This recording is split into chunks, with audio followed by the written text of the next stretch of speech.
Au sommaire ce soir, reprise des négociations sur l'accord de pêche entre le Maroc et l'Union européenne, des négociations difficiles. Le MED Partenariat, 1000 entreprises présentes à Marrakech pour des contacts que l'on espère fructueux. Ce MED Partenariat existe, il s'agit à présent de le consolider et de le rendre multiforme. Je vous propose l'exemple d'un jeune pharmacien marocain, partenaire de l'Union européenne dans une entreprise d'industrie pharmaceutique. Reportage, Shaib Hamati. Un terrain que les hommes ont laissé momentanément vierge. Situé à Hadsoualem, dans la province de Stade, il est appelé à donner tout son éclat à une zone industrielle en réelle expansion. De temps à autre, un véhicule vient troubler à peine la quiétude de ce secteur. À l'intérieur, le propriétaire du terrain, l'homme qui entend y faire édifier un laboratoire en produits pharmaceutiques.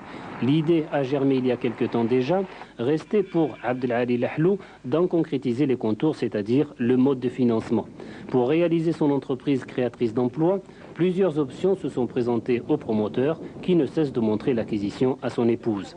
À l'heure du tout partenariat avec l'Union européenne, la solution est venue du voisin espagnol. En Espagne, on avait convenu pas d'une participation, mais on avait convenu d'une société qui serait faite sous forme de simple représentation commerciale. Mais une fois que ces gens-là, une fois que ces partenaires-là se sont trouvés au Maroc, ils ont été séduits par le Maroc. Ils ont été séduits surtout par une infrastructure du domaine de l'industrie pharmaceutique. Et surtout des contacts qu'on a opérés auprès de certains responsables ont donné l'envie à ces Espagnols, ont donné l'envie à ces partenaires de créer quelque chose différent de ce qui a été prévu initialement au départ. Le laboratoire tourne aujourd'hui en sous-traitance. L'ambition est de parvenir, avec le partenaire espagnol, à la conception tout à fait autonome du médicament. Le défi semble avoir été relevé. Le coup de main européen s'est révélé capital pour le jeune pharmacien. Je vous dirais tout simplement qu'il y avait, au niveau de l'Union européenne, il y avait un programme qui s'appelle le programme ESIP, et qui participait, et qui donnait ce qu'on appelle des crédits participatifs sous forme de capital risque. Alors, pratiquement sans garantie.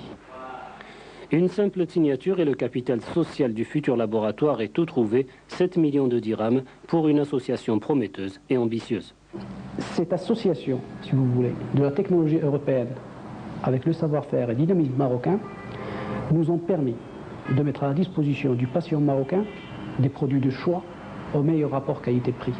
Le produit marocain n'a rien à envier aux médicaments qui sont fabriqués à l'étranger. Et la preuve en est, c'est que nos médicaments fabriqués dans nos laboratoires sont en grande partie exportés aussi bien sur l'Afrique, le Moyen-Orient et même certains laboratoires marocains exportent sur l'Europe. Quand sur ce terrain vague, l'unité de production tournera à plein régime, le partenariat avec la compagnie espagnole de financement du développement arrivera à son terme. L'entreprise aura alors 5 ans et aura appris à marcher toute seule. Un bel exemple de partenariat entre